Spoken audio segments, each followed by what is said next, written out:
Oi, eu sou a Marta e você está no Motriz na Tela.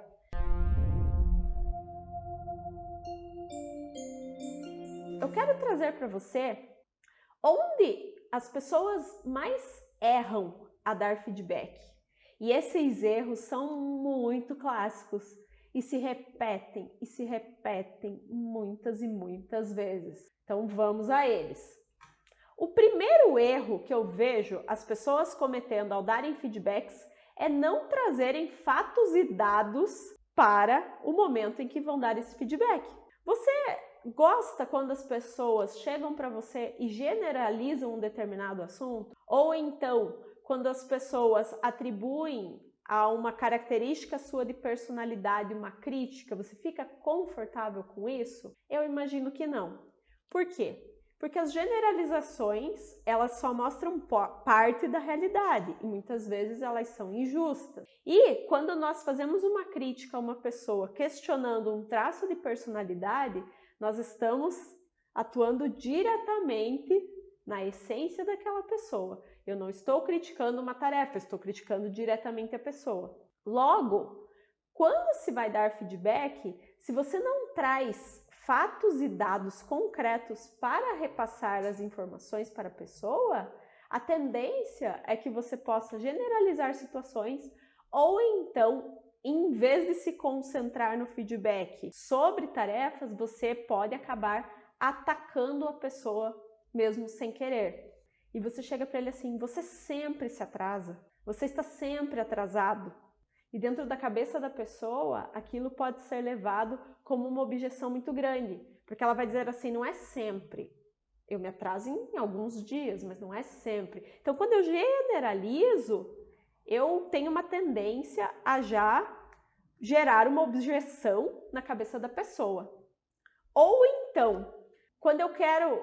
Vamos trazer esse mesmo exemplo do atraso. Se eu tenho uma pessoa que constantemente se atrasa e eu chego e digo a ela, você é uma pessoa atrasada, você está sempre atrasada. Eu estou atribuindo um determinado adjetivo à pessoa.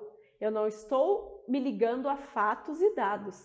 E isso, da mesma forma, tende a gerar um sentimento muito ruim naquela pessoa. Então, se você não tem o fato, se você não tem o dado, pode ser que você cometa esse erro de generalizar uma situação ou então de atacar a pessoa com algum adjetivo, mesmo de forma inconsciente. Logo, fatos e dados são coisas muito importantes no feedback e você não deve cometer esse erro de ir para uma reunião de feedback sem ter isso em mãos. Joia? E se você está assistindo esse vídeo, eu quero que você grave bem isso. Eu costumo brincar com meus clientes. Pessoa que passa pela minha consultoria não comete mais este erro. Joia? E agora eu quero trazer o segundo erro que eu vejo muitas pessoas cometendo a darem feedback. O segundo erro que eu vejo as pessoas cometendo a darem feedback é ficar fazendo rodeio. Sabe?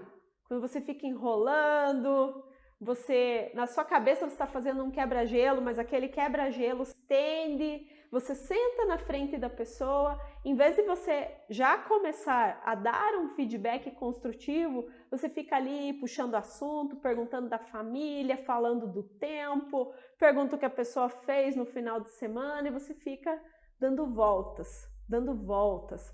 Ou então, quando você quer chegar num ponto específico para falar com a pessoa, mas você não sabe, talvez, a forma correta de chegar até esse ponto, você pode ter uma tendência a ficar dando voltas também. Vamos pegar o mesmo exemplo, que eu já trouxe algumas vezes. Se uma pessoa está chegando atrasada constantemente ao trabalho e você quer dar um feedback de que aquele comportamento está prejudicando o restante da equipe, está gerando algum sentimento que não é favorável para o clima organizacional da empresa.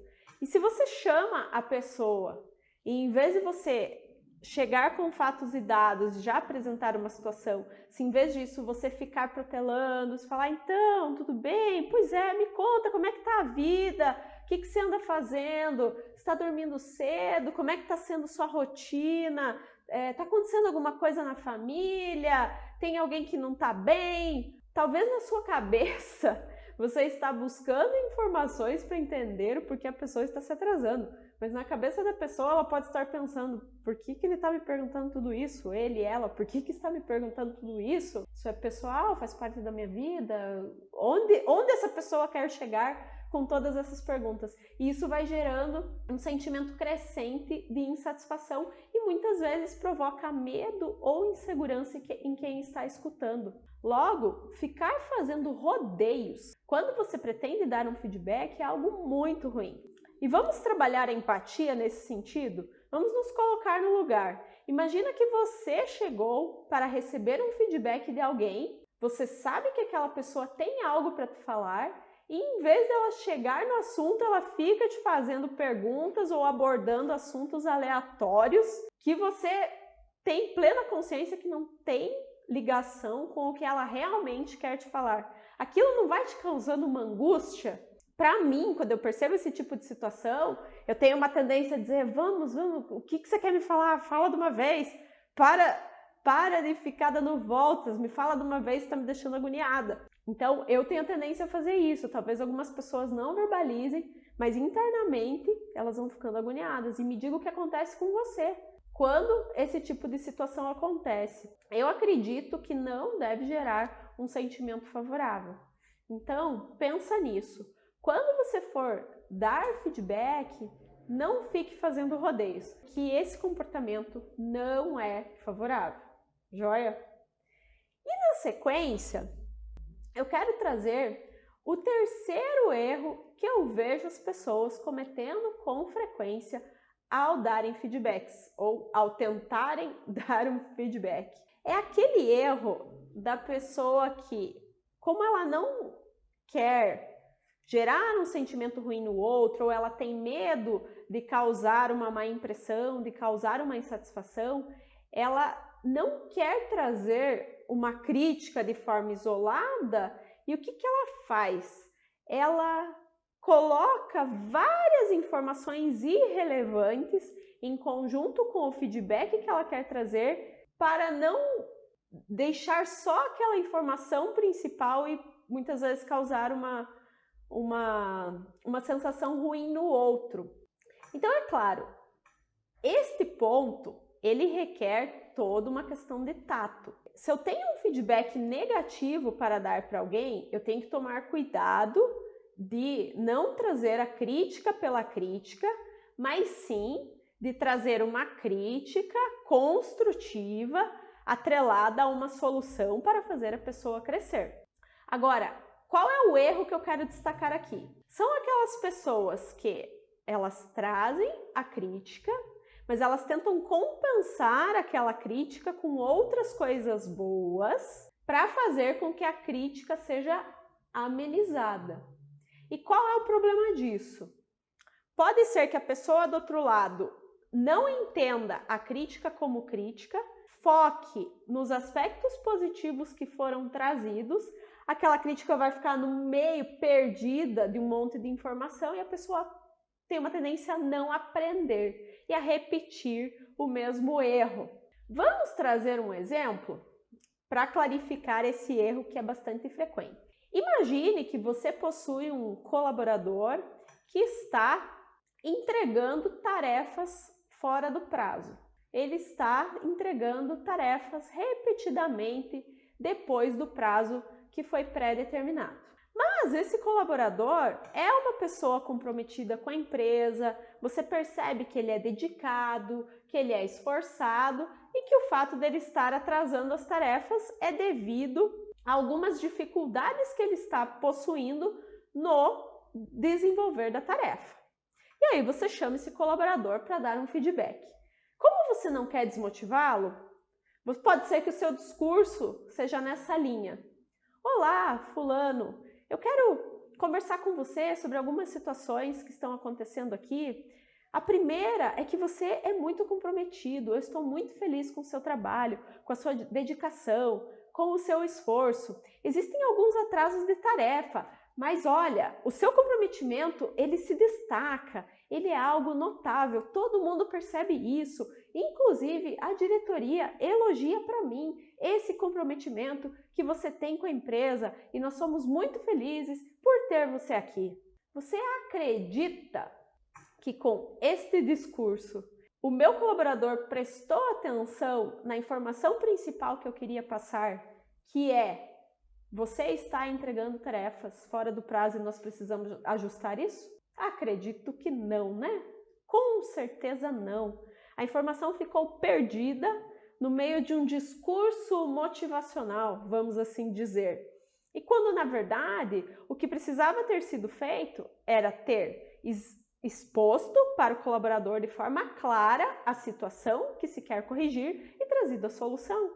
Eu não preciso ficar compensando uma situação que não é favorável com outras situações que são boas, mas que vão obscurecer aquela que precisa ser corrigida. E por quê?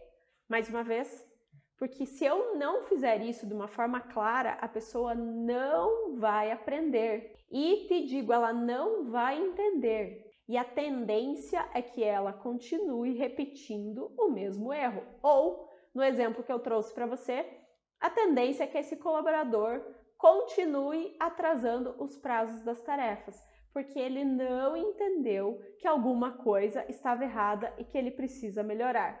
E eu vou dizer para você, pasme, eu já vi pessoas serem demitidas recebendo apenas esse tipo de feedback. Então a pessoa foi, recebeu um feedback nesse contexto, ela sai de lá feliz achando que está tudo bem, aí ela vem e recebe um segundo feedback que se desenrola da mesma forma e ela sai feliz achando que está arrasando, e aí na terceira vez ela é chamada e só escuta isso: olha, infelizmente, como você está atrasando com frequência os prazos da tarefa, você já foi alertado sobre isso 2 vezes, nós estamos demitindo você. Eu já vi isso acontecer. E te pergunto, você realmente acredita que esse colaborador entendeu o que está acontecendo? Não. Na cabeça dele, ele recebeu 2 feedbacks positivos e essa demissão causa um choque, porque ele não faz ideia de onde isso se originou e ele não tem consciência de que esta crítica, por assim dizer, foi feita de uma forma anterior e com o intuito de que ele melhorasse nesse aspecto. Então, olha a confusão que pode causar quando a pessoa que vai dar feedback tenta compensar uma crítica com outras situações favoráveis, em vez de tentar trabalhar na solução. E este erro é muito comum, esses e outros erros que eu já abordei aqui para você.